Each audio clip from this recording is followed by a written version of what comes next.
안녕하십니까. 통계청장 강신욱입니다. 존경하는 정성호 위원장님과 여러 위원님들을 모시고 2018년도 국정감사를 수감하게 되어 매우 뜻깊게 생각합니다. 먼저 위원님들께서 그동안 국가 통계 발전을 위해 보내주신 관심과 격려에 대해 진심으로 감사를 드립니다. 저와 통계청 직원 모두는 이번 국정감사에 성실히 임하여 그동안 추진해온 통계 업무 전반을 다시 한번 점검해보고 소홀했거나 부족했던 부분을 개선 보완하는 소중한 기회로 삼겠습니다. 통계청은 국민 생활에 필요한 다양한 통계를 생산하여 이용자가 언제 어디서나 쉽고 편리하게 이용할 수 있도록 서비스하는 데 최선의 노력을 다하고 있습니다. 특히 올해에는 환경 변화에 대응하는 새롭고 다양한 통계를 개발, 개선하고 행정자료와 빅데이터의 활용 기반을 확대하여 데이터 허브의 역할을 강화하고 있습니다. 또한 이용자 중심으로 통계 서비스를 개선하고 실생활 중심의 통계 교육을 강화하고 올바른 통계 활용을 지원하고 있습니다. 아울러 다가오는 11월에 있을 제6차 OECD 세계 포럼을 성공적으로 개최하여 통계청의 국제적인 위상을 높이고 미래의 웰빙에 대한 세계적 논의를 선도해 나가겠습니다. 오늘 여러 위원님들께서 주시는 조언과 지적을 적극 반영해서 국민에게 더욱 신뢰받는 통계청이 되도록 최선을 다하겠습니다. 위원님들의 많은 관심과 지원을 부탁드립니다. 업무 현황 보고에 앞서 먼저 통계청 간부를 소개해 드리겠습니다.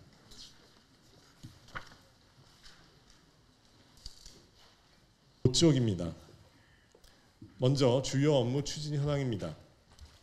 첫째, 국가 정책 결정을 뒷받침하는 다양한 통계를 지속적으로 생산하고 있습니다.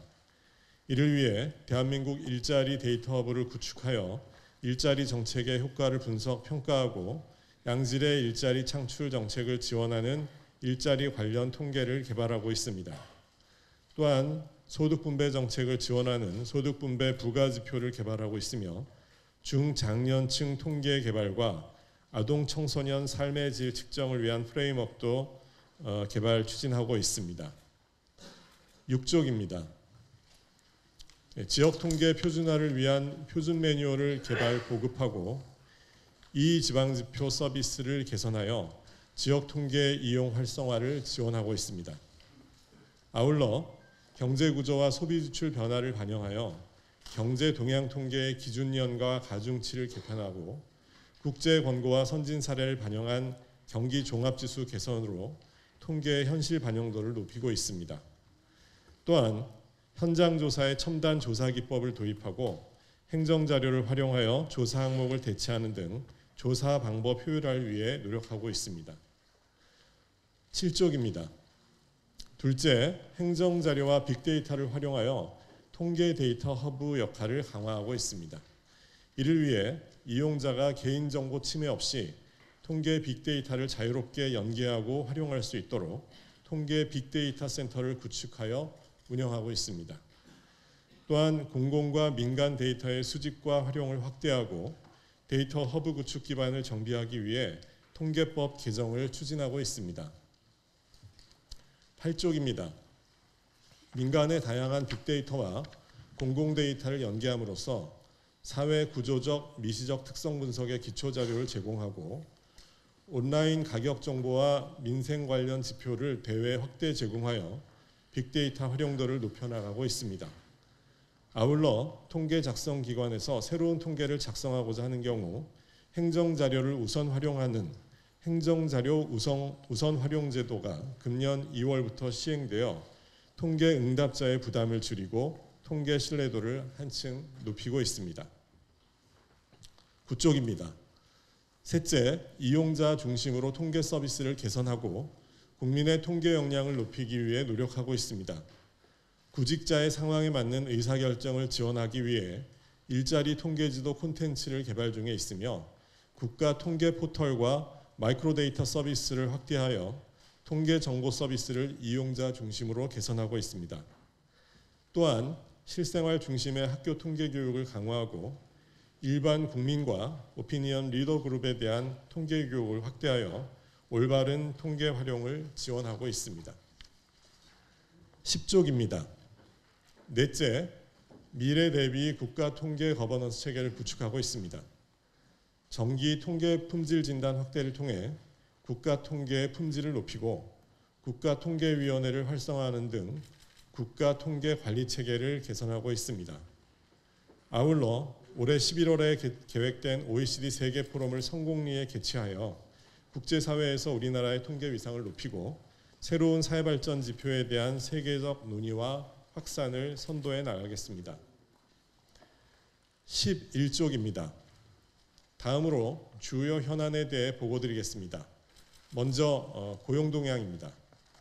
앞서 보내드린 자료에는 8월 동향으로 되어 있었기 때문에 지난주 금요일에 공표한 9월 동향을 대체하여 보고드리겠습니다. 위원님들 지금 갖고 계신 자료가 9월 기준 자료입니다. 금년 9월의 고용 상황의 경우 취업자는 전년 동월 대비 4만 5천 명 증가했습니다. 15세부터 16세까지의 고용률은 66.8%로 0.1%포인트 하락했고 실업률은 3.6%로 0.3%포인트 상승했습니다. 청년층 고용률은 42.9%로 0.7%포인트 상승했고 실업률은 8.8%로 0.4%포인트 하락했습니다. 산업별 주요 특징으로는 보건복지 서비스업에서 취업자의 증가세가 유지되었으나 사업시설 관리업, 도소매업, 숙박 음식점업 등에서 감소세가 지속되고 있습니다. 종사상 지위별로는 상용 근로자가 증가했으나 임시직과 일용직은 감소했습니다. 12쪽입니다. 최근 취업자 증가 둔화의 원인은 경기적인 측면과 인구 효과적인 측면, 구조적인 측면으로 나누어 볼 수 있을 것 같습니다. 먼저 경기적 측면에서 고용 유발 효과가 큰 자동차, 조선 등의 제조업 경기가 부진하여 제조업 구조조정의 영향이 도소매업이나 숙박 음식업 등 관련 산업의 부진으로 확산하고 있는 것으로 보입니다. 인구 효과 측면에서는 2017년 30만 명이던 15세 인가 인구의 증가폭이 2018년에는 20만 명대로 축소되면서 취업자 증가폭도 둔화되는 모습입니다.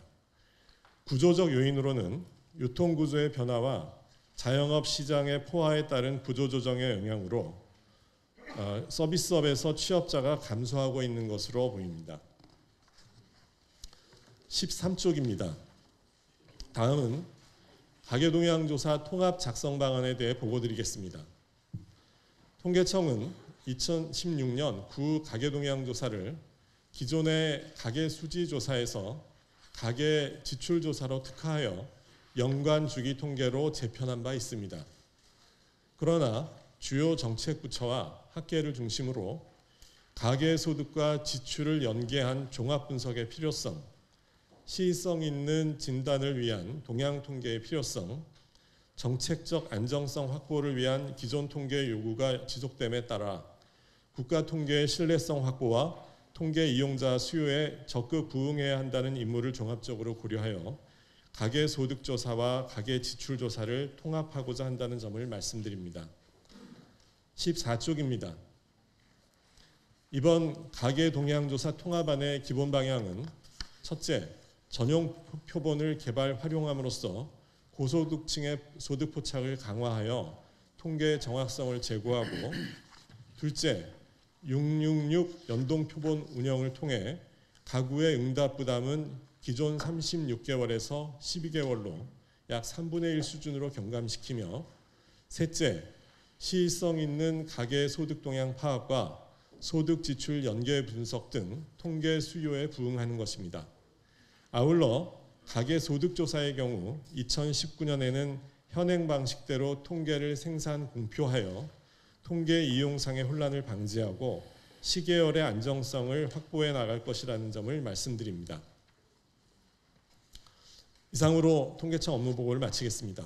보다 상세한 내용은 위원님들의 질의에 대한 답변을 통해 성실하게 설명드리겠습니다. 감사합니다. 예, 통계청장 수고하셨습니다. 예, 다음은 질의 순서입니다. 저기 위원장님, 의사진행 발언 있습니다. 예, 그럼 심상정 의원님. 네,